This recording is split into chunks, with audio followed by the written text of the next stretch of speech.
Olá, meus irmãos, a paz do Senhor Jesus. Eu sou a pastora Renata Caruso, da Igreja Missão Índios no Brasil, e estou aqui com você mais uma vez para mais uma leitura cronológica da Bíblia em um ano. Hoje, dia 18 de outubro, nós faremos a leitura no Evangelho de Mateus, do capítulo 12 ao capítulo 15. Então, vamos para a leitura. Mateus, capítulo 12. Num sábado, Jesus e os discípulos atravessaram uma plantação de cereal. Famintos, os discípulos descascaram algumas espigas e comeram. Alguns fariseus disseram a Jesus: "Os seus discípulos estão quebrando as regras do sábado." Jesus reagiu: "É mesmo?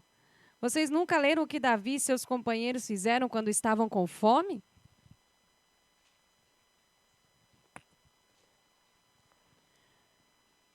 Ele entrou no santuário e comeu o pão fresco do altar, que ninguém podia comer, senão os sacerdotes. Também nunca leram na lei de Deus que os sacerdotes, cumprindo seus deveres no templo, quebravam as regras do sábado o tempo inteiro e não eram condenados por isso? Na lei do sábado há muito mais que religião.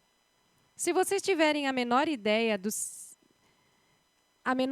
do significado daquela passagem da Escritura que diz: "Desejo um coração sensível, não um ritual inflexível."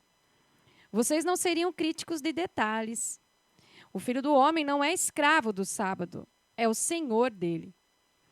Depois de passar pela plantação, Jesus entrou na sinagoga. Estava ali um homem que tinha uma das mãos aleijada. Alguns dos presentes, com a intenção de acusar Jesus, perguntaram: "É permitido curar no sábado?" E ele respondeu: "Existe alguém aqui que, se encontrar no sábado um cordeiro seu caído numa ribanceira, não irá tirá-lo de lá? A bondade para com as pessoas é tão conforme a lei quanto a bondade para com os animais." Então ele disse ao homem: "Estenda a mão." E ele obedeceu e foi curado. Os fariseus saíram furiosos, discutindo como acabar com Jesus. Sabendo que corria perigo, Jesus deixou a sinagoga. Mas um grupo o seguiu, e ele curou todos eles. Aconselhou-os, entretanto, a manter as curas em segredo, de acordo com as orientações de Isaías. "Observem bem meu servo, meu escolhido. Eu o amo muito e tenho muita alegria nele. Meu espírito nele está. Ele decretará justiça às nações, mas ele não gritará, não levantará a voz, não haverá comoção nas ruas. Ele não desrespeitará os sentimentos de ninguém, nem o deixará de lado. Antes que você perceba, a justiça triunfará. O simples som do seu nome infundirá esperança, mesmo entre os que vivem longe e não creem." Logo depois, um pobre coitado, afligido por demônios, cego e surdo, foi trazido à presença dele. Jesus o curou, dando-lhe visão e audição. O povo que viu isso ficou impressionado. "Esse tem de ser o filho de Davi", diziam.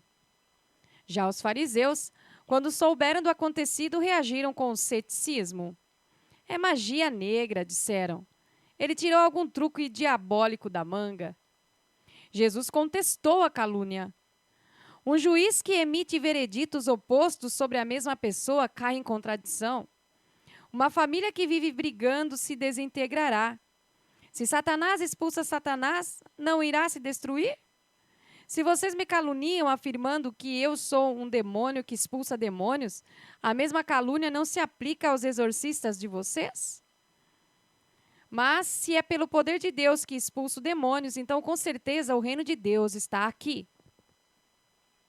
Acham que é possível, em plena luz do dia, entrar na casa de um homem forte e acordado e roubar seus bens, sem amarrá-lo primeiro? Amarrem-no e então poderá roubá-lo. Isso é guerra, e não há território neutro.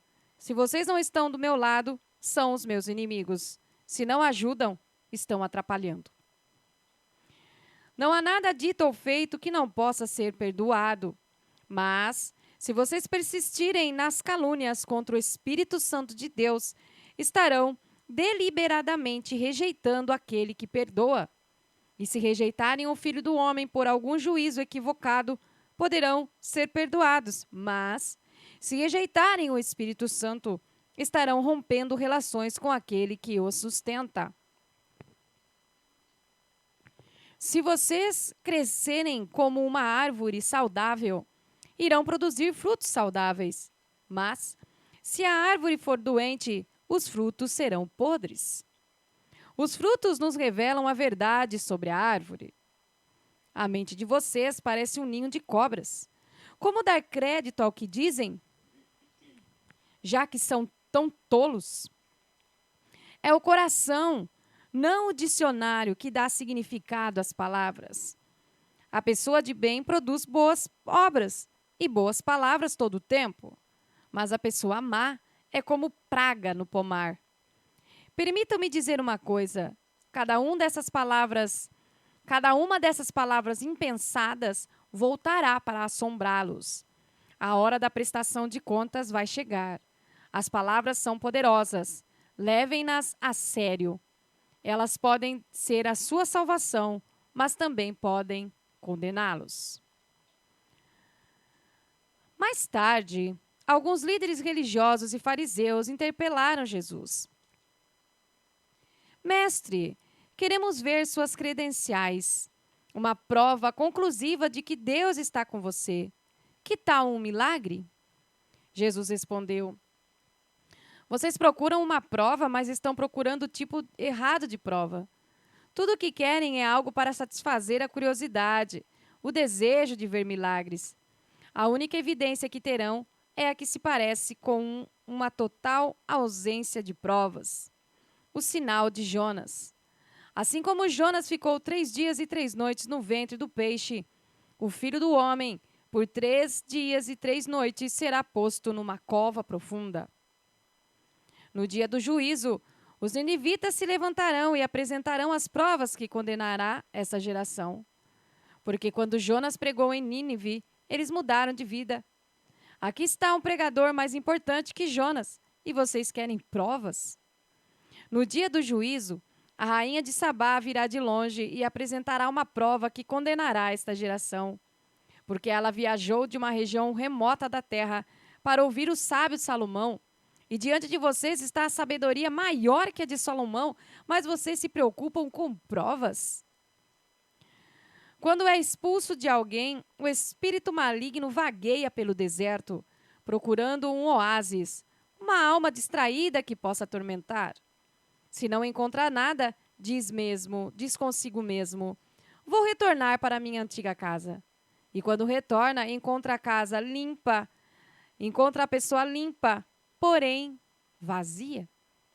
Então o espírito reúne outros 7 espíritos ainda piores e todos se instalam ali. E o estado da pessoa agora é pior do que antes. É assim que está esta geração. É assim que esta geração se parece. Vocês pensam que por remover o lixo de sua vida estão prontos para Deus, mas, como não foram receptivos à mensagem do reino que eu prego, os demônios estão voltando. Ele ainda falava à multidão quando sua mãe e seus irmãos apareceram. Eles estavam do lado de fora tentando mandar-lhe um recado. Foi quando alguém informou: sua mãe e seus irmãos estão aqui e querem falar com o Senhor. Jesus não deu uma resposta direta, mas perguntou: quem vocês acham que são minha mãe e meus irmãos? Ele então apontou para seus discípulos: olhem bem, esses são minha mãe e meus irmãos. Mais vale a obediência que laços de sangue. Quem faz a vontade do meu Pai Celestial é meu irmão, irmã e mãe.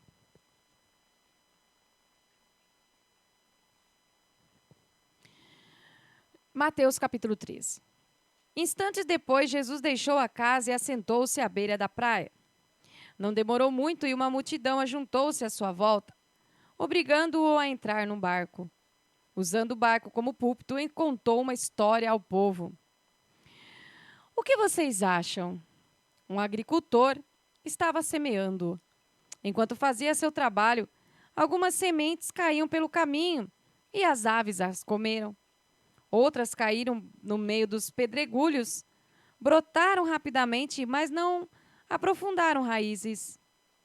Com o calor do sol, secaram tão rapidamente quanto haviam brotado.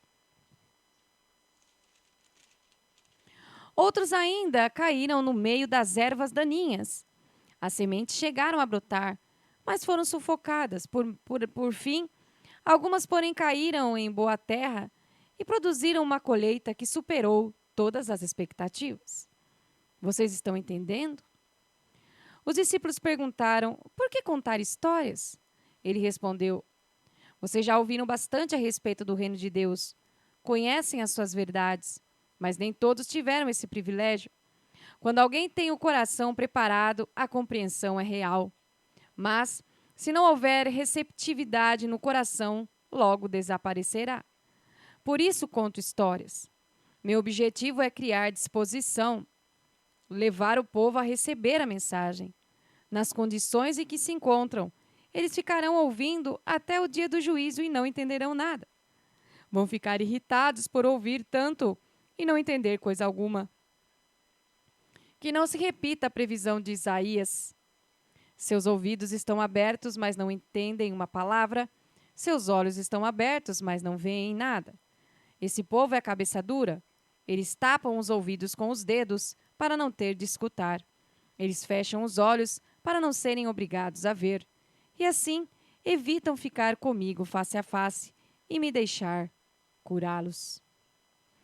Vocês, no entanto, têm olhos abençoados por Deus, olhos que veem, e ouvidos abençoados por Deus, ouvidos que ouvem.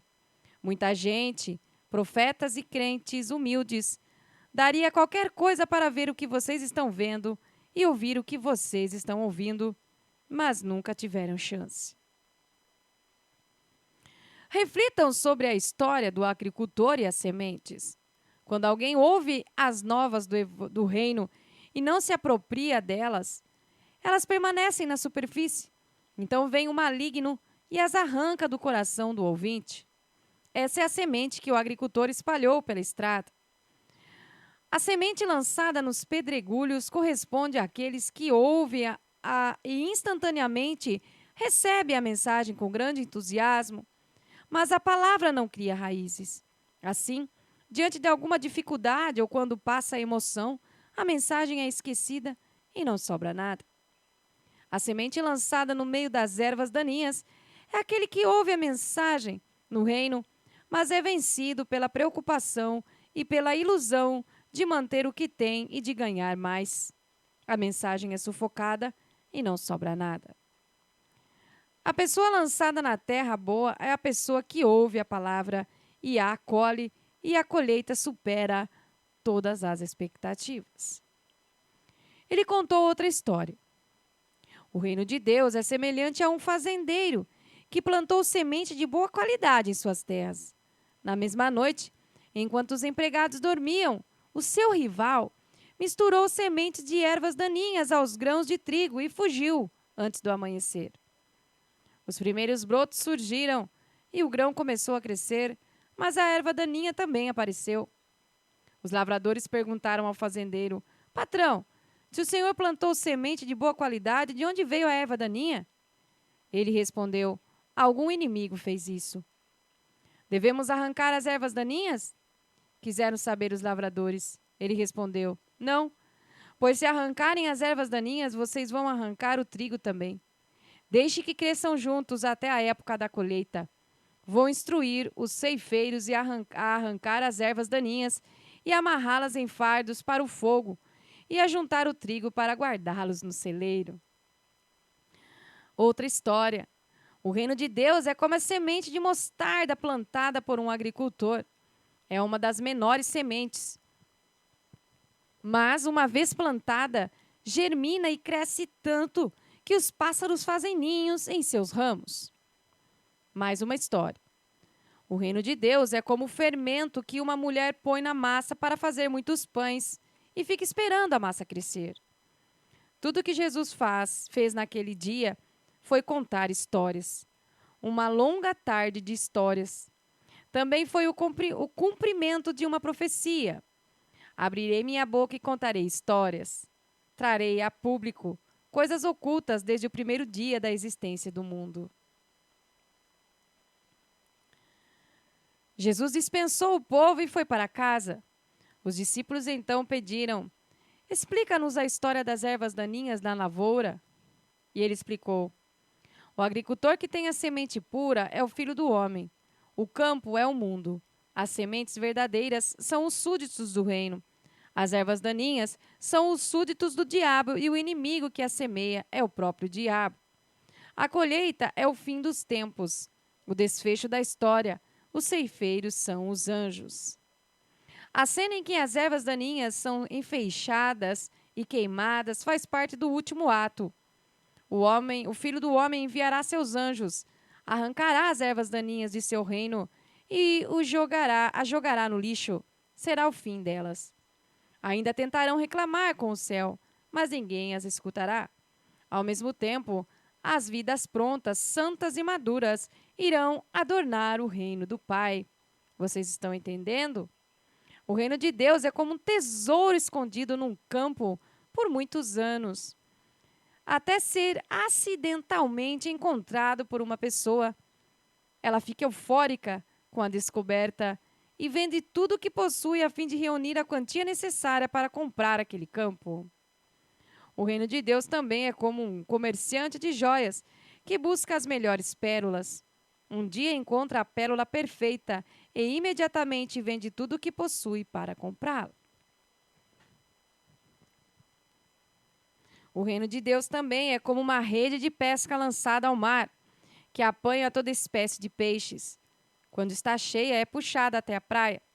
Os peixes bons são recolhidos e guardados num tonel. Os que não estão bons são jogados fora. Assim será feito no desfecho da história. Os anjos virão, separarão os peixes ruins e os jogarão fora. Haverá muita reclamação e desespero, mas isso não vai fazer nenhuma diferença. Jesus perguntou: vocês estão entendendo? Eles responderam sim. Ele acrescentou: então vocês já devem ter notado que o aluno bem instruído no reino de Deus é como o proprietário de uma loja, que tira da prateleira o que necessita, novo ou usado no momento em que precisa. Jesus terminou de contar essas histórias e partiu dali. Voltou para sua cidade e começou a ensinar na sinagoga. Os ouvintes ficaram impressionados. Ele é muito bom, comentavam. De onde vem tanta sabedoria, tanta capacidade? Perguntavam-se. Não demorou, porém, e já estavam falando mal dele. Ora, nós o conhecemos desde menino, é o filho do carpinteiro. Conhecemos sua mãe, Maria, e seus irmãos, Tiago, José, Simão e Judas. Suas irmãs também vivem aqui. Quem ele pensa que é? E o desprezavam. Jesus observou: um profeta só não é importante em sua terra e em sua família, nas ruas em que brincou quando criança. Por causa da indiferença e da hostilidade deles, não fez muitos milagres ali. Nessa mesma época, Mateus capítulo 14, nessa mesma época, Herodes, que governava a região, ficou sabendo das atividades de Jesus. Ele disse aos seus assessores: esse deve ser João, o Batista, que voltou dos mortos, por isso é capaz de fazer milagres. Herodes havia mandado prender João, que foi acorrentado e lançado numa cela para aplacar a rainha de Herodias, mulher de seu irmão Filipe. Pois João havia irritado Herodes por denunciar o adultério do rei. Herodes queria matá-lo, mas tinha medo do povo, que reverenciava João como profeta de Deus. A chance surgiu na celebração do aniversário do rei, e a filha de Herodias entrou na sala do banquete e dançou para os convidados. Ela encantou Herodes e todos os presentes. Embalado pelo vinho, prometeu-lhe dar-lhe qualquer coisa que ela quisesse. Já orientada pela mãe, foi rápida em responder: Dê-me numa bandeja a cabeça de João o Batista. O pedido deixou o rei abalado, mas, para não perder o prestígio entre os convidados, viu-se obrigado a concordar. Ordenou que cortassem a cabeça de João e a trouxessem à moça numa bandeja. A jovem, por sua vez, entregou-a à sua mãe. Mais tarde, os discípulos de João vieram buscar o corpo, deram-lhe um sepultamento digno e foram dar a notícia a Jesus. Quando Jesus ficou sabendo do fato, entrou num barco e foi para um lugar para ficar sozinho. Mas não adiantou, porque alguém o reconheceu e a notícia se espalhou. Imediatamente, o povo das cidades vizinhas rodeou o mar da Galileia para ir ao encontro dele. Quando ele viu o povo chegando, compadeceu-se deles e curou os que estavam doentes. Quando estava anoitecendo, os discípulos aproximaram-se dele e aconselharam: Estamos no meio do nada e está ficando tarde. Despede o povo para que eles saiam e consigam o que comer nas cidades. Jesus, porém, respondeu: Não há necessidade de despedi-los. Vocês é que vão dar comida a eles. Mas tudo o que temos são 5 pães e 2 peixes, disseram. Jesus ordenou: Tragam-nos aqui. Em seguida, mandou o povo assentar-se na grama. Ele tomou os 5 pães e os 2 peixes, olhou para o céu, orou, abençoou o pão, partiu-o e entregou tudo aos discípulos. Eles repartiram com o povo. Todos comeram e ficaram satisfeitos. Os discípulos recolheram 12 cestos de sobras, e os que participaram da refeição foram cerca de 5.000, fora mulheres e crianças. Terminada a refeição, ele insistiu em que os discípulos entrassem no barco e fossem para o outro lado, enquanto ele despedia o povo. Em seguida, subiu a uma montanha onde pôde ficar sozinho e orar, e ali ficou até tarde da noite. O barco já estava longe quando começou a ventar muito forte, e a embarcação era sacudida pelas ondas. Por volta das 4 horas da madrugada, Jesus foi na direção deles, andando sobre o mar. Aterrorizados, eles nem conseguiam pensar direito. Um fantasma! Gritaram apavorados. Jesus tratou de tranquilizá-los. Calma, sou eu, não tenham medo. Pedro, num ímpeto de coragem, pediu: Mestre, se és tu mesmo, faça que eu vá até aí andando sobre a água também. Jesus disse: Venha. Pedro pulou do barco e começou a caminhar sobre a água na direção de Jesus.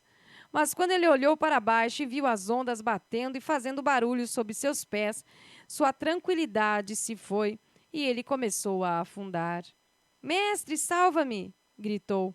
Jesus foi rápido, alcançou Pedro, segurou-o pela mão e o censurou. Que homem sem coragem! O que aconteceu com você? Os dois subiram no barco e o vento acalmou. Os discípulos que haviam observado tudo de dentro do barco adoraram Jesus, exclamando: Não há dúvida, tu és o Filho de Deus. Concluíram a travessia e ancoraram o barco em Genezaré.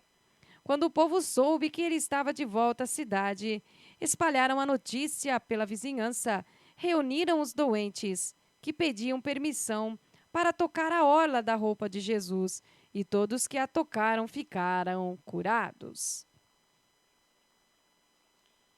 Mateus capítulo 15. Depois disso, os fariseus e os líderes religiosos saíram de Jerusalém e procuraram Jesus apenas para reclamar. Por que os seus discípulos não levam as leis a sério? Jesus reagiu: E por que vocês usam as próprias regras para não levar os mandamentos de Deus a sério? Deus diz claramente: respeite seu pai e sua mãe. Diz também: quem desrespeitar o pai ou a mãe será morto. Mas vocês driblam o mandamento, alegando que é perfeitamente aceitável dizer ao pai ou à mãe: vou ofertar a Deus a ajuda financeira que eu deveria dar a vocês. Assim vocês se livram da obrigação que têm para com seus pais. Vocês anulam a palavra de Deus e a trocam por suas próprias regras, impostores. A profecia de Isaías a respeito de vocês acertou em cheio. Esse povo faz um grande show, dizendo as coisas certas, mas o coração deles não está nem aí para o que eles dizem.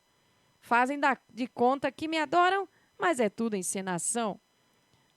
Eles me usam apenas como desculpa para ensinar o que se adapta a seu gosto. Dirigindo-se à multidão, ele acrescentou: ouçam agora e prestem bastante atenção. Não é o que vocês comem que contamina a vida, mas o que sai de vocês. Mais tarde, os discípulos lhes disseram: os fariseus ficaram bastante irritados com as tuas declarações. Jesus deu de ombros. Toda árvore que não tenha sido plantada por meu Pai no céu será cortada pela raiz. Esqueçam-se deles. São cegos guiando outros cegos. Quando um cego guia outro cego, ambos caem no buraco. Pedro disse: não entendi. O Senhor poderia ser mais claro? Jesus respondeu: você também? Será que não entende? Não sabe que o que se come é digerido no estômago e depois é eliminado? Mas o que vem da boca sai do coração. É do coração que vomitamos maus pensamentos, assassinato, adultério, imoralidade, roubo, mentira e calúnia. É isso que contamina. Comer ou deixar de comer algum alimento, lavar ou não as mãos, isso não tem importância. Dali Jesus viajou para Tiro e Sidom. Mal chegaram e uma mulher cananeia desceu às colinas e suplicou: misericórdia, mestre, filho de Davi, minha filha está cruelmente afligida por um espírito maligno. Jesus a ignorou. Mas os discípulos reclamaram: ela está nos perturbando, atenda, por favor, ela vai nos deixar malucos. Jesus continuou a ignorá-la, dizendo: estou ocupado agora com as ovelhas perdidas de Israel. Então a mulher ajoelhou-se diante dele e implorou: mestre, ajuda-me. Ele respondeu: não é certo tirar o pão da boca dos filhos e dá-los aos cães. E ela foi rápida: entendo, mestre, mas os cães não comem das migalhas que caem da mesa do seu dono?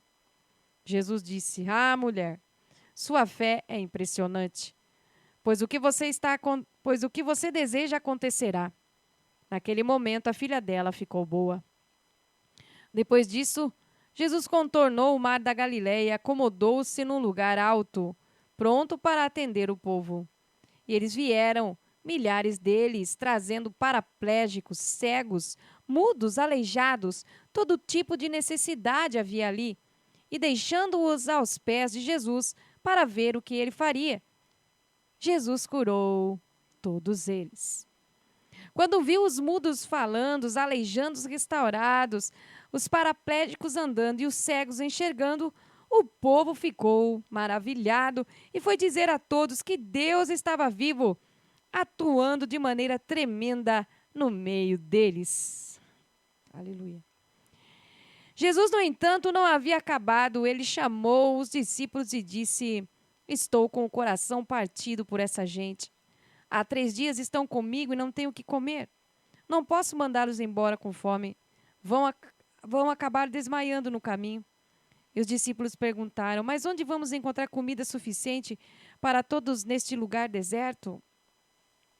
Jesus perguntou: quantos pães vocês têm? 7 pães e alguns peixes, informaram. Jesus então mandou que o povo se assentasse. Ele tomou os 7 pães e os peixes, deu graças e os repartiu com o povo. Todos comeram à vontade, e foram necessários 7 grandes cestos para recolher as sobras. Os que participaram da refeição foram cerca de 4.000, fora mulheres e crianças. Depois de despedir a multidão, Jesus entrou no barco e chegou às colinas de Magadã. Somente até aí, meus irmãos. Terminamos então a leitura de hoje. Fique conosco, a paz do Senhor Jesus.